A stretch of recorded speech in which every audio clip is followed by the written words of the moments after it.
Well, I'm back in LA. I don't know if I should be happy, sad, what. I'm happy I'm not in prison. This is the last entry in the Roadamentary series. I left here on March 20th. I had supporters help me get all the way across. But basically, I had pretty much a smooth ride across. I stopped here, there, and the other. I documented it all. I did my trial. Worked out pretty much like I said. I knew I was going to get a hung jury. I got a hung jury. So I put my money where my mouth is. I risked my life, my freedom, for what I thought would happen, my plan, my theory. I did it in reality. Well, I got stuck there for a little while after the trial, but eventually made my way back across the country. I broke down several times. Supporters helped me. Family members helped me. An investor helped me. And, I eventually made it back here last night, early in the morning. Monday morning, I get to restart my life. And, oh, wait a minute. Hey, my baby. Look at me. Move, man. Move. Stash. My baby's happy to see me. But Monday morning, I get to restart my life, and wow, man. I've never been on food stamps. Monday morning, I'm going to apply for food stamps. I have no income. That raid on December the 13th really screwed me up. The last 6 months just trying to survive, just trying to make it to my trial. I am just flat ass broke. Activism doesn't pay shit. Activism doesn't pay no bills. So I can be the greatest activist ever. Doesn't mean I get $1 for doing it. Anyway, I'm going to apply for food stamps Monday morning. Tuesday, I'm going to get the application for Social Security because I do have cancer. And I'm getting ready to get into this treatment program. It's a year long. I have no money, no income. So I've got to apply for Social Security or disability. Somehow they'll work it out. I don't know when that's going to start. Meantime, I'm flat broke. I used my last couple $100 to get a weekly hotel. And I paid for a week. Next week, I don't know what's going to happen. But worst case scenario, that's going to be my home. The Weedmobile. If I have to live in it, I have to live in it. That's very, very embarrassing. I can't believe I would ever be actually that homeless, but I haven't paid child support in 6 months. I have no income. Right now, no prospect of income. Right now, my main concern is to get this health care, at least get some basic living arrangements down pat. Give me some food stamps, I guess, so I can eat. And I would love to restart the Liberty Bell Temple or some type of business that way, but I obviously would need some seed money, an investor, Hey, even my story, I think, is actually a good story. Who knows? Maybe I'll find somebody who just wants to buy the rights to my story. Who knows? Because I won my case. I think I'm going to change law in New Jersey as my case proceeds through the appellate court. I know those arguments that I made are going to be successful.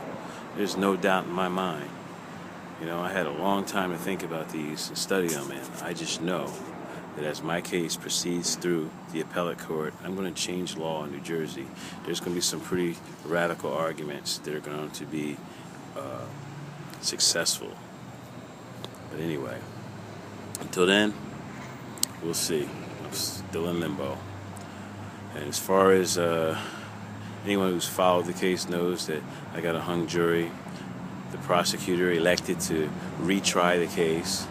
The judge set September the 4th, day after Labor Day, to start the new trial, but he also encouraged me to file a motion for acquittal, which we are doing, and the judge will hear that on August 14th. So on August 14th, the judge may decide to throw the entire case out based on our motion for acquittal and motion for mistrial. We will see. I believe that the New Jersey judicial system is not ready for round 2 of State of New Jersey versus NJWEEDMAN, April Fool's Day case.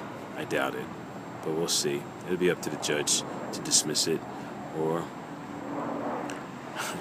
to usher in a round 2. I'm prepared.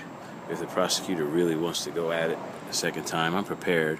I do believe that the result will be the same, but we can go for it. Anyway, in the meantime, this is the last entry of the Roadamentary. Thank you, all of you who helped me. You know, especially the ones who donated directly to me with medication or money. And there's others out there who helped me by spreading the message.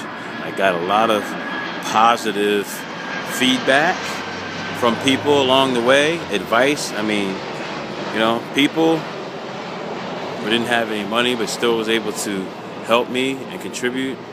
Thank you. There was a few haters out there. There's a few people who were disappointed that I didn't go to jail, go to prison. There are a few people out there who wanted me to fall on my face, wanted me to lose. They felt like I had this big mouth or something. And I'm talking about people who you would think they would be on my side of this argument. They would be my allies. But there are those haters amongst us who, while they smoke marijuana and advocate the legalization of marijuana too, for some reason, they don't like me. They don't like the way I say it. You know, they don't like my form of disobedience, my form of in your face, fuck you, this is my body and I'm going to do what I want to type of argument. I don't know. Sometimes I think it's a melatonin issue too, but I can't make that accusation really, can I? Yeah, I can. So I just did. That's part of the problem anyway. People think they can tell you what you can and cannot say, what you can and cannot do, what you can and cannot put in your own body. The hell with that. This is my body. I'll put what I want in it. This is my body. I'll say what I want. I've been saying legalize marijuana and speaking the truth for a long time, and that's the problem. I've been speaking the truth about marijuana. And as a result, the government has ruined me. You know, I'm not in this situation because I somehow failed and I'm not motivated, I'm a lazy fucker or any of those things. I'm in this situation because I've been telling the truth. And there's those do-gooders out there who just can't take it.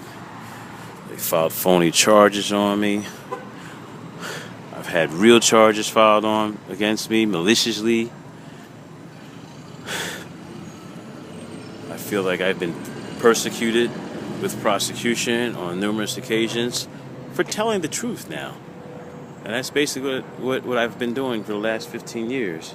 I find it amazing that our government goes across the world and identifies people in other countries who disagree with their government's laws, and they talk about them, they protest them, they call them dissidents and political prisoners and